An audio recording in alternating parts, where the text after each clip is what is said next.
Hello everyone, welcome back to another SwansCast match preview. My apologies, I've missed the last two games, been a little bit busy and maybe for the next couple of weeks, but I am back today to discuss this weekend's game, which is Swansea's trip up north, a long trip this one, up to Sunderland, where, do you know what, there's been so many games this season where Swansea have either themselves been in a situation without a manager or go into a team without a manager. And quite a few games that we've played teams that have just sacked their manager. And it's happened again. Graham is here to tell us all about Sunderland's week and kind of last few weeks, I guess, and what's gone on up there. Because if you don't really follow news of other clubs, you might just look at the table and you might see, well, hang on, Sunderland, they're doing all right. You know, they're just outside the playoffs. They've got a bit of a fight to, you know, they could play for something. Only 4 points out of it. There's a bit of the season left. Maybe they can make a push to go in there, but it's the second managerial sacking of the season. And I think a little bit of a roller coaster by the sounds of it. So welcome back to the podcast, Graham. If you want to introduce yourself and where you can we can find your content first, and then maybe we can just get stuck in. Yeah, sure. Obviously, I think I've got the tag on my name bit here, this bit. So but there we go. I didn't shout your podcast out this time. It's very, play on words, but the What the Falk Podcast. So go check that out. And it's just on everything you usually can. I've been on, pardon me, you can normally check me I'm normally on Twitter because I'm one of those people that just is always on Twitter for some annoying reason. But today I have escaped it because of, for the Sunderland fans listening, we'll just say Beale's burner account and then leave it at that. But that's where you can usually find me on a match day when I'm not at the game itself, before and afterwards. But and all the other usual places, YouTube, Spotify, wherever you can hear a podcast, I guess, these days. Yeah, so go and check out the podcast there. It sounds like a lot of stuff, will be discussed or has been discussed in recent times because of the goings on up north. So I think this pre-match is a little bit different from normal because other stuff's happened. So let's just go back to Michael Beale, because he obviously was the manager that we would expect him to face here. Only in charge for 8 weeks. So, how did it come for him to get the job? Because I saw some other names that were linked up, maybe sounded a bit more exciting, like Will Still was one of them, wasn't he? Was he the person people wanted? How was the reaction to the appointment at the time? How was then that time gone to lead up to where we are now? Really bad is the short answer, but I'll try my best to explain it, because I think from the outside looking in, a lot of people get the kind of wrong idea of Sunderland as a club, let alone as a fan base. But Tony Mowbray did a really, really, really good job. We went through a patch where we won just 2 and 9. And it wasn't like bad performances. It was like we were dominating games. Our XG was like 4+ something at one point, I think, over a period of those 5 games. And we just weren't scoring. Yeah. I think it's well documented. We lost Ross Stewart firstly to injury, and then he's gone to Southampton and injured again. But he's not really been replaced. And those problems have continued on. And I think if you didn't have Jack Clark, it would be even worse. But in short, it was getting really frustrating, and there was a feeling that Tony Mowbray only knew one way to play, which is attractive as it was. Maybe needed a bit more steel and maybe needed a plan B. But most people weren't really. I was really in a minority that thought maybe his time was up. Most people thought, no, not just yet. Like, we're still playing really attractive football and so on and so forth. But I'm not going to be revisionist and say that I felt he still needed a few more weeks. So where were you in the league at the time that he got sacked? Sorry, or what position were you when he went? I want to say about 9th. We've hovered all season between 6th and 10th. But the form wasn't great, and we hadn't. I think we'd won 1 game away from home since September at that point. Yeah, and I know you came down here and we had a red card, and probably you should have won that game. Swansea away was like the pinnacle of what Sunderland under Tony Mowbray was like at the end. Completely dominant, should have probably won, couldn't hit a Bondo with a banjo. And it does get frustrating. But at the time when they sacked him, I was taken back. I was like, oh, okay, he's been sacked. That's weird. That came sooner than I expected. But he got sacked, and I thought that's actually maybe quite brave. Maybe we're going to bring in someone who's got a plan B. I think Kim Hellberg was linked. Will Still was linked. There's a lot of really quite interesting foreign names that were linked that you thought, well, maybe. with the model that we have, we've got a lot of young foreign lads and a lot of young academy lads at the club that are under 24. And our model is buy them for a low amount, essentially get us to a place and then sell them at a high fee and then reinvest. Well, that's kind of the basics of it. So I thought this would be really interesting to see who they brought in. Will still be flirted with for ages, and it turned out it wasn't happening. And then out of absolutely nowhere, we got an English coach that had left a job 2 months prior up in Scotland after a disastrous job and had walked out like on QPR to take that job in a really bad way. I think a lot of people who watch the Championship will know his whole interview about I'm not going to go to Wolves. I couldn't leave to go to Wolves. You know, I'm here for the project. And then he went to Rangers about a week later. And we kind of had that with Alex Neil. And I think Beale was probably slightly worse in terms of like dignity in the way that he left. But once a manager's here, it did feel like, don't get me wrong, like I felt like, I can't put a number on it, but I'll try to give an example. It was maybe, I would say it felt like 85% of fans thought this is the wrong appointment. Because it made no sense. He was this free, cheap option that was like a downgrade in experience, a downgrade in prior success rates at other clubs than Tony Mowbray was. And it just felt, well, what you sacked Tony Mowbray for, bring him in. That doesn't really make sense. But once a manager comes in, once you get over the initial shock or the disagreement or the disagreements you have within the fan base or the agreements you have within the fan base, you just get behind them, don't you? But like his first game, he had to apologise to the fans because the performance was so bad, which is really not a good start. And I could go through each game and give you like a really in-depth analysis of his 12 games as how weird of a time it's been. But what I would basically say is that everything that was exciting and good about Sunderland, despite the fact that we couldn't finish our dinner half the time, all the good football, the nice, tricky, sort of free-flowing passing football was totally sucked out of it. He felt like a kind of fun vacuum. He made us like turgid, defensive, overcomplicated, lacking style, lacking width. Our fullbacks were incredibly exposed because we were so narrow. And he did kind of walk into a bit of a shit show, if I'm honest, as well. I don't think I need to go over it, but I think there'll be a lot of fans that know what happened with Sunderland Newcastle and us allowing them to decorate our bar. Yeah, I think that was everywhere on social media. Yeah, it didn't help, but that's not really his fault. One thing I would say is it got to like the Stoke game and it felt like, right, if he gets beat here or we don't get a good result against Stoke, he was struggling as well. That's got to be curtains.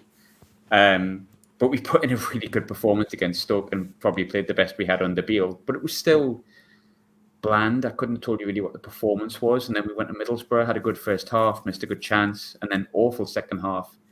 And then we're probably quite lucky to get an equaliser at the end. And then kind of bland again against Plymouth, but we're actually really, really good in the second half. And I think at that point, after the Plymouth game, Sunderland fans thought, you know what, this might actually work. The football wasn't that turgid.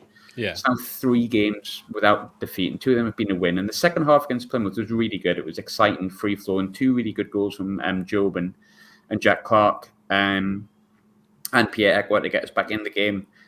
And then we went to Huddersfield in Birmingham, and it just went back to what he'd done previously. And in between all of that, he'd come out and like critique the fans, and be it Swansea, be it Sunderland, be it Man United, be it like, I don't know, Boreham Wood. As soon as your manager goes against the fans, that's a problem. Well, we had not the best relationship between the fans and Michael Duff earlier this season, and he was fighting a losing battle from day one. Some of the comments he made in the media just, maybe naive from him. He didn't necessarily say stuff against the fans, but what he was coming across as was he didn't get the club. He downplayed the big derby match and just did not get people on board. And all of a sudden, he could not get results, so it kind of goes hand in hand. Like Mowbray was someone that everyone liked. He got the region because of where he was from. Wiley, experienced, perfect. No, not at all. But, Sunderland managers that have been successful, that have done well, off the top of my head, Sam Allardyce, Roy Keane, Mick McCarthy got us promoted at one point, Peter Reid.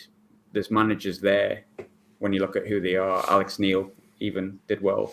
They've all got personality, character, and understand what they're managing. And I think that's just the basics, isn't it? But like, he came out and said that his record deserved more respect, as in pride of what he'd done previously.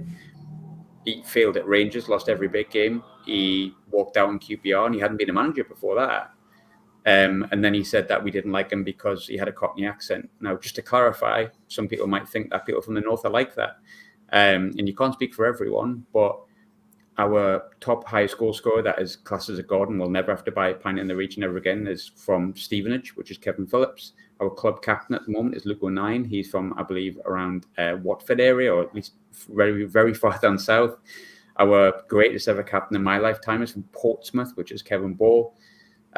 Claptrap, absolute rubbish. And very early doors, a lot of his post-match interviews, his pre-game interviews, it was like watching a man. Do you know when your team's doing really bad and the manager just like knows he's going to go? Yeah. He was giving interviews like that from the first week, with a 2-week period where he was okay and then just reverted back to type. And I think the club just knew it was just never going to work. It was just never going to work, ever. So 8-week stint. I know you were looking for him as a manager around the same time we were in a managerial hunt in January time, or at least early January, late December. Obviously, we ended up getting Luke Williams, who has kind of had maybe about the same time in charge. He's had 8 games himself, I believe, without pulling up the exact figure in front of me now. There's a couple of cup games included in there as well. But hasn't had the best start, but it does feel a bit different from what you're describing. You know, we've had a really tough run of fixtures, basically played everyone in the top 6 in the last 8 to 10 games. And in the last 5, we got defeats to Ipswich, Leeds. Plymouth's probably the one that's a bit like, oh, should have done better there. Then you got Leicester, Bournemouth and Southampton before that. So a really, really tough run of games for a new manager to come into. So as much as the form dictates one league win for Luke Williams, it's probably now where we're going away to yourselves where we need to start looking to actually make things happen a bit, and the game's coming up as well. Now, I think we were perhaps feeling, well, I knowing there was a bit discontent at Sunderland, was feeling a little bit like, okay, maybe we can get some in here, but now he's gone, I'm not so sure anymore. So obviously I guess we can discuss that. So the trigger's been pulled. I guess a lot of fans in Sunderland are perhaps happy with that based on what you've been saying. So where do you think you go in from here? And do you think you'll see an instant reaction this week? It's a kind of a funny one, right? Because, I mean, I'm not going to lie. I think anyone who has followed a club when it just feels like a matter of time before the manager goes and it's the wrong fit from day dot, when they leave, there's an element of like, oh, thank God. Like, thank God that's happened. I can actually go back to like enjoying my football club and getting on with, you know, not that we never didn't support, but you get the feeling like you're supporting something as opposed to just, or someone as opposed to something. Yeah. And not every fan's going to agree with this, like not at all. And I certainly can't speak for every fan, but there is an element of that. But there's also a big concern about the people that appointed him, because we discussed it at the time. We all went, it's the wrong appointment. This is going to be dreadful. One of our podcasters, Dave, on the show, he went, I think he'll break the record for like the shortest managerial reign. And he only missed out by about 20 days, I think. So he wasn't that far away, which is a bit worrying. Paul Gascoigne, Kettering Town, if anyone's wondering, followed by Brian Clough at Leeds, which is the film about, of course. I don't think Bob Bradley must have been that far away for Swansea, to be fair. But another short one. Yeah. And Wayne Rooney at Birmingham as well, because he actually was shorter than Bradley. But 15 carry games, on. I think Rooney got. But there has to be concern regarding the people who appointed them, and some people won't see that. But our recruitment for me has been really poor this summer. I'm not going to judge the players we won in January because it's February. That wouldn't maybe be right to do. But the recruitment was poor. We didn't bring in what we needed. We're missing a defensive midfielder desperately. We've been missing a striker that can score goals for a long time, and there's holes in the squad and an overload of young number 10s that really aren't quite the finished product. We're not a bad squad. We're actually really good at points, but it's missing vital components. We were fed it's the best coaching he's ever seen from Christian Speakman, and we were fed all these, like, we've got a nice little video about Michael Beale saying how he effing loved training and how he's going to get them going and all this kind of stuff. And then we're sat here 8 weeks later and going, well, told you so. Told you that was going to happen. Like, and as much as him being removed is actually really good from their perspective because they've acted on it. They've seen it hasn't worked and they've acted on it. We've asked them to do that. It would be probably wrong if we didn't go, well, why did that happen? Because you've wasted 12 games. Yeah. And there's a club like Sunderland, I think some people think we're entitled. And I'm fine with that, to be honest. I don't mind what other clubs think of us massively, like at all, if I'm completely honest. But I do think that a club like Sunderland with 100 years worth of history deserves to be around maybe either where we are or above it, at least have an ambition to get into where we want to go to. And there's a real chance to get into that. I mean, people might say, well, he sneaked in the playoffs last year and this, that, and the other. Yeah, we sneaked into it, but we came up from League One and we did really, really well. But in the summer, we lost Ahmad, we lost Stewart. There's a lot of goals that you miss in there. And Stewart wasn't fair enough, and Ahmad, fair enough. But the recruitment wasn't good enough, and the teams got weaker. And look, even if this team stayed the same and we finished 6th, 7th, or 8th this season, which is not too different from where we finished last year, I think if you're staying still, you're going backwards, and every fan likes to see progression. Well, we can tell you all about that. Yeah, exactly. Because, I mean, you look at Swansea, there's a great example. For years, you think Swansea are going to be thereabouts. Maybe they've had a bad season, and you can take maybe one bad season where you have been great and you've been in the middle, because that can happen. You can get injuries, you can get whatever it may be. But I just feel with Sunderland, like, things didn't need to go backwards. And at best, I actually know what I'm not going to say. At best, it's stagnated. It hasn't. We're not as good a side as we were last year, and I'm a lot less confident that we'll get in the playoffs this year, because we haven't got the recruitment right. We haven't got the players in the positions that we needed, and we're on our third manager, which is basically an interim manager at the moment. Yeah.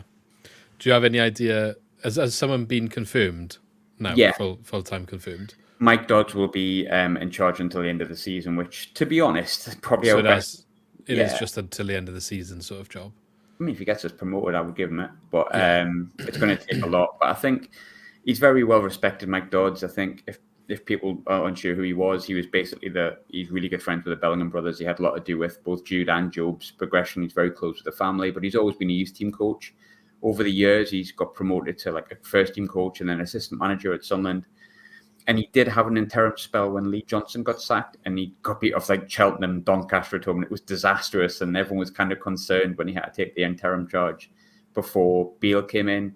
But actually, two of the best performances we've had this season have come under him, which were West Brom at home and Leeds at home, both of which we won. Were very impressive tactically, both defensively and defensively. And I think a lot of people at the time, when it came out that Beale was going to be made the manager, would have quite happily just kept Dodds and gone, well, if you can't get Will Still, which is quite obviously what their first choice was and what they wanted, that hasn't happened for whatever reason, be it compensation, be it, he'd wanted to bring more staff with him. I don't know. That was obviously their first choice. If you think you can't get him till later on and maybe you have to go back in the summer, I think most people would have been quite happy with Dodds being in charge. So I actually think, although it's interim and we don't really know what we're massively going to get because we've only got a 2-3 game segment of him this season with the squad that he's going to have, he's well respected, he's well liked, and I think it's probably the right choice at the minute. Just put someone safe in charge and let's see how high we can finish, as the statement said. Yeah. So I guess maybe you might be able to talk about this next question based on the fact you saw a couple of games under him earlier this season. I was just going to ask what as Swansea fans should we be expecting to see from Sunderland on the pitch this weekend? Obviously, I know maybe now different from what you showed at Birmingham, as now the manager's changed. So do you expect much to change from that? Like, is this new interim manager going to show something completely different, or do you think it'll be quite similar, the personnel and maybe just the tactics are going to change? I really hope it does change, because the football over the past 12 games has been absolutely turgid. I can give you 45 minutes of football I've genuinely enjoyed it, so I really hope it changes, even if that means it's 1-1. I hope we get back to doing what we do best, which is nice free-flowing football. But Interestingly, I said before about that Leeds game, and I think it's, apart from beating Southampton 5-0, which is Sunderland at their absolute best when everything went right. Good young players, banging goals in and being brilliant and playing free-flowing football. Leeds was actually a bit different. We dropped off a bit. We let them have the ball. We sat back. We played Job up front. He's more like a number 8, to be honest, though he can hold the ball up, and has had sporadically good performances up front. And we kind of kept them out, nullified stuff, and played like a 5 at the back. So it's quite hard to kind of think what he's going to do, because it felt like with Michael Dodds, rather than having that plan A that Mowbray had, which was just attack and express yourselves, which worked a lot of the time, but not enough probably. Dodds looked like he set up for playing against Leeds, which was different. He changed the formation, he changed how we set up, he changed how we looked. Whereas against West Brom and against Bristol City, we were a lot more, which were the other 2 games he had in charge, we were a lot more like the Tony Mowbray style, like on the front foot, having to go to, Jack Clark down one wing, Patrick Roberts down the other. So I think you'll probably see closer to what you saw at your ground earlier in the season, hopefully with someone who can actually put something in the back of the net from our perspective. But I think you'll see a bit more freedom. I think, my job, for people who aren't aware, is that I'm a journalist up here in Glasgow, and I've been lucky enough to cover a few of the Rangers games of late, and spoke to a few of the players, James Tavernier, Cyril Dessers, and obviously the main conversation and talking point is what has come and changed from Michael Beale. And literally every single one of them say he just simplified things. And I think Beale has put so much tactical stuff in their head. They look like robots that just dare not change what they could do. And I think Beale will probably, Dodds will probably go back to like, lads, don't be daft, be a bit more structured. But Swansea are struggling. They're down the bottom of the league. You're at home. Have a go. Express yourself.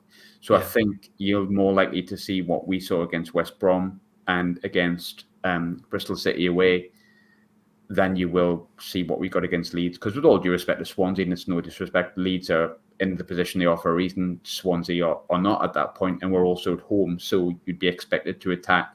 So I think you'll see the handbrake come off a little bit, but I think he'll also not be as wide open as maybe we have been when we were under Mowbray sometimes. Yeah, I think it's one of them. For Swans fans listening, they probably wish that this decision was made a week later based on our current league position. And, you don't want to hear, the shackles are off now and everyone all of a sudden puts in a massive performance. But, it is what it is. At the end of the day, if we need to rise to the challenge to get points on the board, you need to turn up and beat whatever's in front of you, don't you? Just looking at the squad from the Birmingham game, I know you played 4 at the back there. Maybe you suggest could be a 5, potentially. But one player that has caught my eye, Romine Mundle, and that's just because we were linked with him all January. By all accounts, we did put 1 or 2 bids in that were rejected, and then he ended up going to Sunderland. So how has he been since you signed him, and what have we missed out at Swansea in Romine Mundle? We haven't actually seen that much of him yet, but he started on Saturday against Birmingham. And the first thing we saw from Romine Mundle, he's had 2 substitute appearances and 1 start, which was against Birmingham. In the game against Huddersfield, he put in one of the most wildest tackles I've ever seen in my life, and I have no idea how he didn't get red carded and thus would have been suspended for this weekend. But he's obviously very raw. I think I'm almost 100% confident that he's the Jack Clark replacement, and we'll bet him in slightly because, look, if Jack Clark stays at Sunderland beyond the summer, I'll give you my house. Whether you'd want it or not, I don't know, but I don't think it's going to happen. But he's very raw. He was actually one of the players that came out with a bit of credit from Saturday. We were poor on Saturday, whether that's Beale, whether that's whatever it may be. In essence, we were poor, but Mundle was like one of those players first half where he looked sharp, nippy, put a good ball in the first half that we maybe could have done a bit better with. I think he's going to be one of those players where at points you just think, oh my God, he's so fast and speedy and whatnot. And then at other points you're going to go, oh my God, he's only played 6 league games and what is he doing? Yeah. But Sunderland have a lot of that. But I think early impressions I've been really impressed with. And the good thing for him maybe is that he's probably going to get thrown in at the deep end a little bit, if not completely, because Roberts, unfortunately, as much as I love him, has had a real nightmare with hamstring injuries recently. He had 5 or 6 weeks out. with a hamstring injury and he's like left leg or right leg, and then he came back against Birmingham and he's done the other hamstring and he's out for another 6 weeks. So That's unlucky. yeah, it's sorry, that was against Huddersfield, I tell a lie. So that's where Mundle's first start came in, but we're actually all right on the wings. Just with Beale, we were sometimes so narrow, we didn't see it enough. Jack Clark is Jack Clark, in my opinion, the best player in the league by a country mile. Abdullah Bar's had a really decent season, as much as he can sometimes randomly miss open goals, which is just not great. And Mundle looks like a bit of a player, very fast, but I want like another 6 weeks to have a look at him, which I think he's going to get with Roberts being injured. So an interesting signing, I think. Yeah. Okay, apart from him then, out of the players you expect to see starting, anyone else for us to watch out for? Obviously Jack Clark, but is anyone else that is there to watch out for? Jack Clark. We've got a decent squad. Like, you know, the one thing that hasn't changed throughout this period of time, outside of, you know, your standard criticism of watching a performance, we still really like the players because we can see they've got loads of talent. Yeah. We can see there's players in there that, in my opinion, will become Premier League players. Jack Clark, in my opinion, already is one. But you've got Dan Ballard at the back is excellent. He's been superb most of the season. I believe he's suspended, though, for this weekend because he got his 10th yellow card. It's a shame. Yeah, for us. In the middle, if I'm completely honest, though, like, a lot of people look at Jack Clark and go, well, he's Sunderland's best player. And he is, I suppose, in the position that he's in. But our most important player for me is Dan Neil. How other people haven't really picked up on this young kid that's like now 22, but has 100 odd games under his belt, has captained the club and is born and bred Sunderland more than they already have. I'll never really know. I think if you were to get to the summer and lose Jack Clark, that's sad. That really sucks. I'd rather we didn't. If we lost Dan Neil, I'm seriously worried about that. In my opinion, our most important player, when Dan Neil plays well, we play well. He can play defensively. I prefer him a little bit more in the 6 or the 8, if I'm honest with you, but he can play as the 4. His range of passing, both short and long, is excellent. His vision's superb. Sounds like you describe him, Matt Grimes, to me. You're not going to lie. Like, he's not a million miles away from that kind of thing. And, you know, one of those players that I think for a while was someone who was, like, underappreciated, but he got linked to Liverpool in the January transfer window and the summer transfer window. And whilst I don't know if he's at Liverpool level yet, like, don't get me wrong, I don't know. I wouldn't put it beyond the realms of possibility that he could play at a high-level Premier League because he has all of the technical attributes that could get him there. For me, Daniel's far and wide the most important player. I think he scored against you last year when we got beat 3-1. I'm pretty certain he scored like a volley. I could be wrong. I can't recall the goal scorers, but yeah, potentially. You won. I know that. But Daniel, for me... That's a long time ago now. We don't get many of them these days, so it seems like ancient history. Fingers crossed that that changes for us, because I feel like it's been like Brendan Rodgers' days since we last beat Swansea at home, if I'm completely honest with you. But yeah, look, Daniel's far and wide our best player, and I think I'd be really happy if we can hang on to him for a little bit longer. Have to see what the summer brings, potentially. I mean, I feel like sometimes with players like that, the clubs in the Premier League who are not quite there, ready, willing to take a risk on someone who, you know, is doing it in Championship, but do you pay the big money for it? Someone that comes down quite often does. So whether, you know, this season, the Southampton, Leicester or Leeds, whoever that is next year. But hopefully for your sakes, he doesn't go. I mean, sometimes it's not always an upgrade when you go to those teams. Not all of them bounce straight back, although it seems more often than not these days, if you look at this season especially, it's they're kind of running away in their own little league, and it's like the mid-Championship Premier League teams just fighting amongst themselves for the top 2 positions, with Ipswich kind of keeping in tow a little bit. I don't know what Ipswich are doing this season. They're completely ruining the idea that like League One teams can't have good first seasons, and we were just lucky. I know. Good side though, good side, and it just goes to show you what that kind of management can do. It's massive what momentum can do, isn't it, when you get it right and kind of ingrain an ethos from top to bottom through the club and the players. You can just kind of progress through the leagues. It feels like a more extreme version of when we came up through the league system, playing a certain style of football and players overachieving just because of the way they played, but they're kind of doing it a little bit quicker. Yeah, I think if so. they go up. good management and having a team that knows each other goes a long way. Yeah. I'm going to flip that last question on his head then before we end the video. And looking at Swansea City's team, who do you think could do a bit of damage to Sunderland if we are to come and get a result up at your place? You touched on a player before. I've always been impressed by Matt Grimes. I think when it came to the game last year when we went down to 10 men because 09 got sent off, which at the time I was going absolutely mental about, and I was adamant it was never a red card. It was very much a red card, and we deserved to lose that day because of that. But I just felt like when we went down to 10 men, he was the one that just kept you ticking over and just kept you going. In a weird way, I think Harrison Ashby's a player I don't know too much about, but I don't think he's going to feature. He's picked up an injury. Good, because him being on loan from someone that we might not like means there's a bit extra in it for him, I guess, if players think that, I don't know. He's a youth academy product, so I'd imagine there's something in there. Yeah, maybe, which is a shame for him. But I think one player I've always been interested in, and I've always not rated really highly, but he was really good in our League One years and was always a bit of a pain in the bum. And I know that his goal tally this season is not in double figures yet. None of our strikers are, for what it's worth. But one player I wouldn't have minded Sunderland adding to the squad this summer would have been Jerry Yates. I've always quite liked the look of him, bearing in mind most of what I've seen of him was in like League One. And last year when he was with Blackpool, like he did well, but the team was awful at Blackpool. But Jerry Yates is of a good age. Like he's 26, 27, give or take. He scored goals for countless years at Blackpool. I think he was doing that before for Swindon, Rotherham, all those sort of teams. And whilst he's not kind of maybe replaced Peru for you, I think that will be quite difficult to do.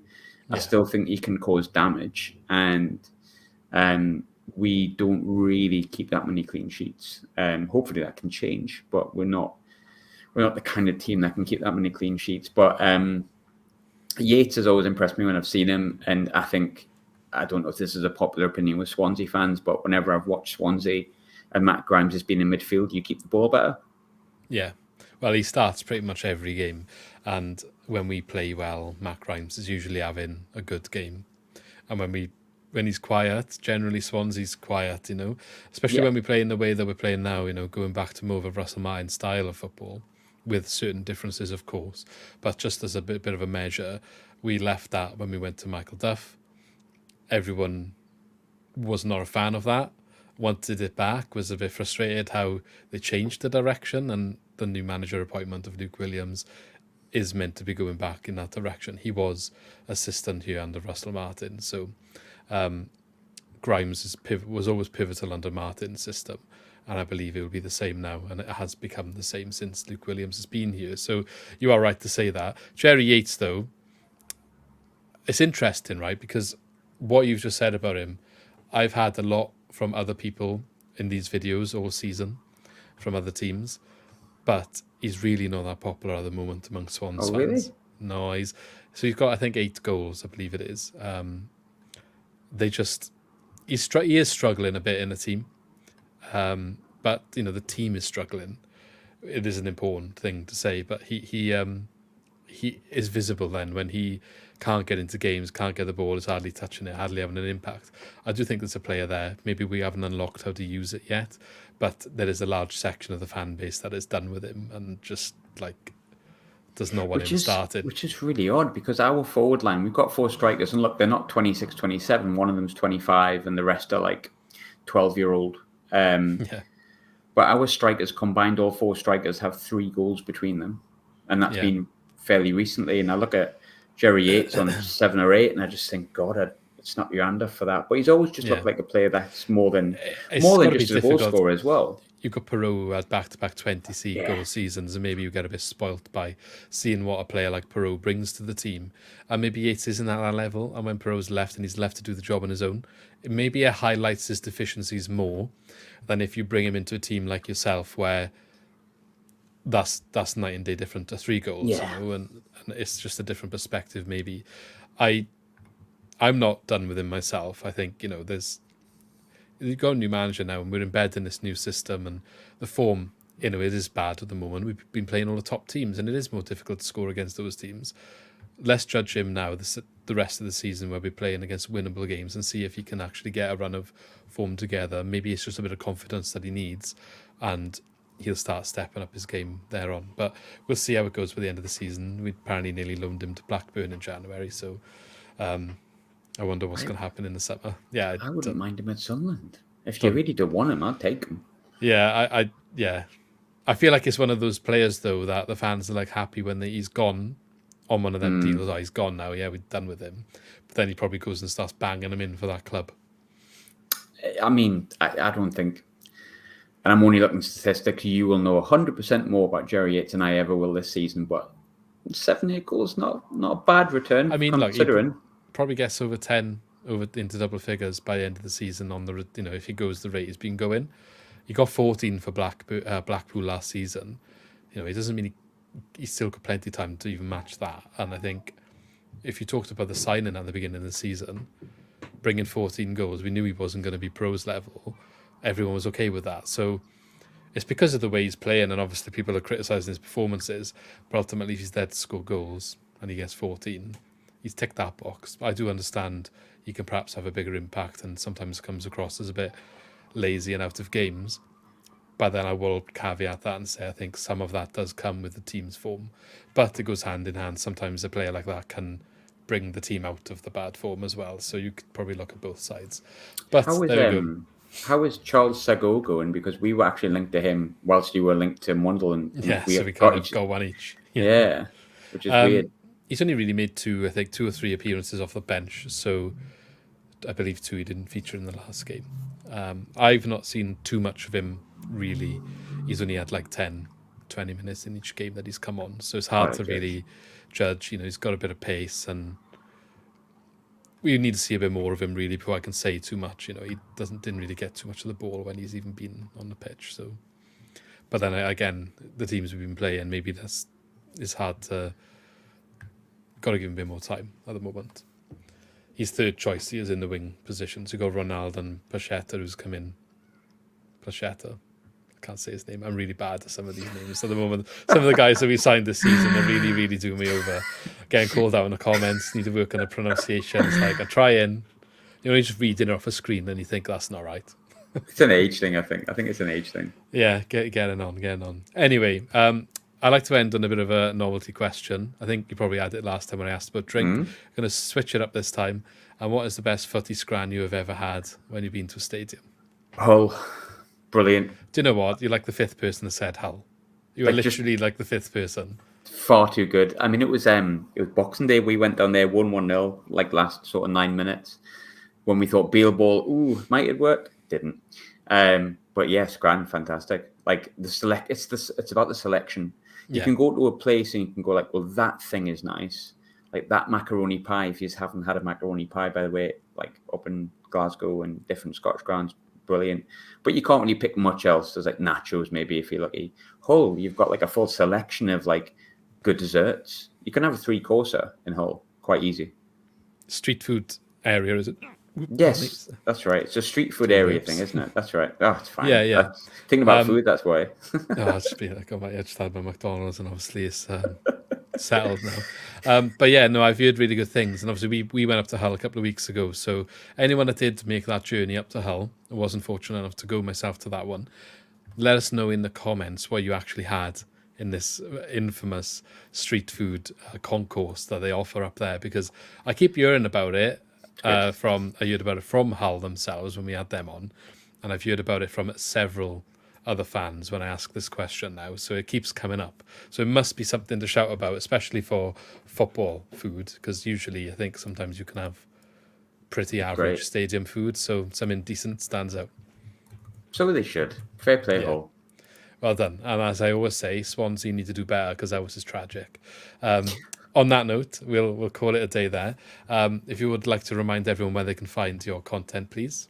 Yeah, just at What the Falk Pod on Twitter, which is where I'll tend to chat to everyone, and Spotify, YouTube, Apple. Like the podcasts are all over the shop these days, like flies to shit. So you'll find it if you want it. Yeah, go search for that. And there will obviously be the reverse of this video, which we're going to go and sort out now. So by the time this is live, I'm sure that will be live too. So if you want to hear the flip side, go check that out. And thank you for watching as always. Shall catch you in the next video.